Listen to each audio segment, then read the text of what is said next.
Hello, everybody. Welcome to another episode of the Go Intelligent Sports Podcast Show.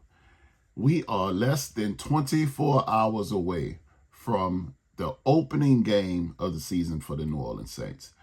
I can't wait, man. I can't wait. I am very, very excited for this opening season. I'm trying to see what the Saints gonna look like because we know in preseason they did not show anything. Let's get some of the formalities out of the way. First, like the video, subscribe to the channel, hit the notification bell so you know when I post these videos. I try to go and post these videos as often as possible. So continue to put me into the YouTube algorithm. Let's continue to grow the channel. Now let's hop right into it with all the latest of the Saints news. This week, we've already had two football games. We had Eagles and Green Bay Packers last night, and then we had the opening game on Thursday with the Baltimore Ravens and Kansas City Chiefs. And now today is Saturday, and there's a whole lot of college football going on, but I am ready for the Saints game tomorrow. It's an early game at 12. It's in the Dome. And look, I expect the Saints to come out tomorrow and whoop the Carolina Panthers. That's my expectation. Now, I may be setting myself up for disappointment because that's the first thing that leads to disappointment, expectations. So I may very well be sounding like a homer right now, but I'm just ready. I'm just ready. My anticipation for this season is at an all-time high because I just want to see what can Clint Kubiak do with Derek Carr that no other offensive coordinator or head coach has been able to do. I ain't trying to say that Derek Carr is garbage. I'm just saying every other coach before Clint has not been able to get much out of him or sustain much, because let's just be honest. He's been a coach killer. But look, all that's in the past. All that's in the past. We up for positive energy. And I'm trying to remain positive. I'm looking at the glass half full. It ain't half empty. It's half full. Bear with me, y'all. I'm just trying to be positive, man. Try to get some positive energy out here. I'm going to get into my prediction for what I think the Carolina Panthers and Saints score outcome will be. But I want to go over this depth chart that the Saints released earlier this week. They're still kind of playing some games with gamesmanship or not naming a second string quarterback. I don't know why, what kind of game that is. It's saying Spencer Rattler or Jake Hare on the second team. I don't know what that's about. But the starting wide receivers we got is Chris Olave, of course, Rashid Shaheed. Second team backing them two up is A.T. Perry and Cedric Wilson Jr. And our third team receivers is Bub Means and Mason Tipton. Nobody knows what Mason Tipton is bringing to the table, but I can tell you he is on the third team wide receivers, and he is one of our kick returners. Rashid Shaheed is the starting kick returner, and Mason is his backup. We'll see if Rashid continues to do that because, if Rashid is going to be starting wide receiver, then, him not being in the kick return game kind of like helps him not to be so prone to injury or injury, his chance for injury goes down the less he plays on the kick return special teams unit. So we'll see if that continues to happen. The quarterback, of course, is Derek Carr. Our running back is Alvin Kamara, Jamal Williams, and then Jordan Mims. Fullback is Adam Prentice. Our starting offensive line. This is key because our offensive line is really being rebuilt as of now. I don't know if you'll know that or not, but it is really being rebuilt. We got Talis Fuagua, Lucas Patrick is the starting guard. Eric McCoy is the starting center. Cesar Ruiz is the starting right guard. And right tackle is, of course, Trevor Penning. Backing up Trevor Penning is Oli Udoh. Backing up Cesar Ruiz is Landon Young. Lucas Patrick is also our backup center. because we only kept eight offensive linemen. Then Nick Saldivari is his backup at left guard, and Landon Young is the backup at left tackle, also, in addition to his right guard backup position. So we'll see how that goes for our offense. Tight ends. Foster Moreau is the starting tight end. I don't know what that has to do, if anything, with Juwan Johnson. Kind of, they're trying to ease him back into the lineup, because he didn't really play much due to that ankle that he had. But Foster Moreau is your starting tight end. That's something. That's something to say. And then we got ultimately, we got the human Swiss Army knife and Taysom Hill, who lines up everywhere. He's just a football player, utility player. Our defense, the right defensive end is Carl Granderson and Chase Young. They're both on the first team. Second team is Isaiah Foskey. Hopefully if there was a fifth team, I would put him there too. Kalen Saunders is our defensive tackle. Nathan Shepard is also a defensive tackle. Christian Boyd is also the defensive tackle. Brian Breesy is also a defensive tackle. And John Ridgway III, the Saints traded for John Ridgway when with waivers, on the waiver wire, when they were putting the team together with that, and they sent I believe a sixth or seventh round. No, we sent a 7th round pick and got a 6th round pick back. So we'll see if John Ridgway can show up that defensive tackle position, because I believe Kalen Saunders is injured. Our left defensive end is Cameron Jordan and Peyton Turner. Pete Warner is the starting linebacker. We got Anthony Orji, also his backup. Demario Davis and DeMarco Jackson is our middle linebackers. Willie Gay and Anthony Orji is also backing up Willie Gay as the Sam linebacker.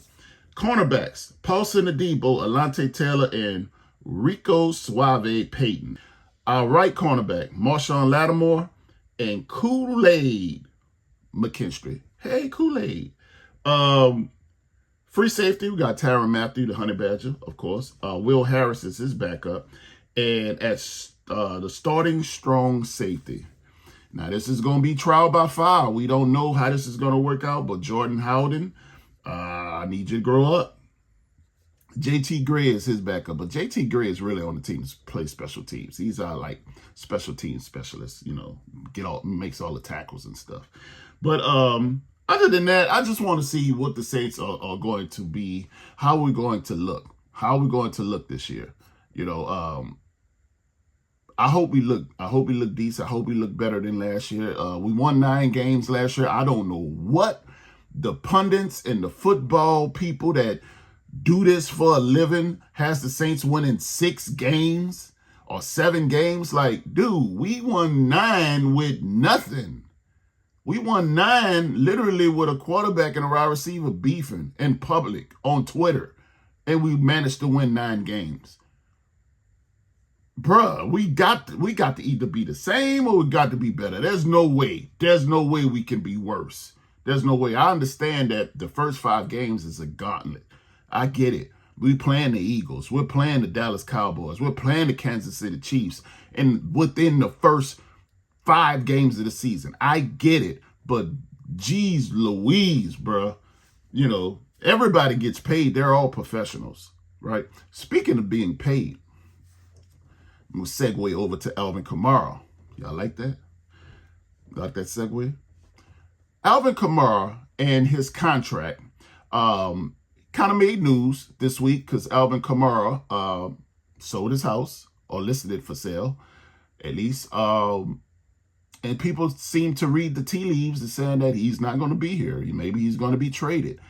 If the Saints trade Alvin Kamara, I believe Mickey Loomis should be taken out back of the Saints training facility and kicked in the rear end. Let's just say that. If he does anything like that, he needs to be drug tested, and I don't think he should ever be a NFL GM ever again. Let me tell you something. Has Alvin Kamara deserved a new contract from the New Orleans Saints? Absolutely. I get it. I understand the NFL is a business, but you got to do good business. And doing good business is giving Alvin Kamara what he deserves. Period, point blank. Because not only are the people on the team watching, but potential free agents are also watching as well. And I know Mickey Loomis in the past has never really had a problem with giving people their money. He always finds a way to massage the salary cap to get the players he wants or re-sign the players that he needs. So I understand that it may look bleak right now, but my faith is in Mickey Loomis. But if he does anything contrary to what he's done in the past, I don't think he should be the GM anymore, and I think he should be kicked to the curb. Just my opinion. Now, as far as Alvin Kamara selling his house, that's I am going to give Alvin Kamara the benefit of the doubt for what he said, that he's into real estate and he's just trying to make a flip or whatever. It's just an investment, and he said, besides, his teammates said that he can stay with him, so why not? But we'll see if that remains true or if that's just, some public negotiating that, he was trying to do. But Alvin Kamara absolutely deserves a contract from the New Orleans Saints. Alvin Kamara can play in this system. We've seen what running backs do in this QB system. QB system is kind of like what he was, we've seen what his dad was doing with Terrell Davis. We've seen what in this system that was utilized last year with Christian McCaffrey, who I believe Alvin Kamara is just as talented as Christian McCaffrey. He can catch the ball out of the backfield. He can run between the tackles. He can get on the edge. Look, man, pay the man. Period. We paid Derek, right? We went and got Derek. We gave Derek market value. Pay the man. That's it. That's all I got to say about Alvin Kamara. But y'all let me know what y'all think about this New Orleans Saints. Are you excited as I am about this season? Are you ready to just get it? Like, I'm just ready to get the season over with. I'm just ready to get it over with so I know what I have to look forward to the other 17 weeks of the season. But here's my prediction on the game. I got the Saints winning tomorrow. Winning tomorrow's game against the Carolina Panthers. I got the Saints winning 24-14. That's what I got. That's my prediction. 24-14, Saints over the Carolina Panthers. Book it. Take it to your neighborhood bookie, your DraftKings, the Sportsbook Plus, whatever you like to do. 24-14, you heard it from me first. I got a crystal ball that I keep in my closet, so I already know the outcome of the game. I'm just trying to put y'all up on game. You understand what I'm saying? You feel me? Make sure when you hit that you go ahead and hit me up so I can give you my Cash App. And, you break me off, 15, 20%,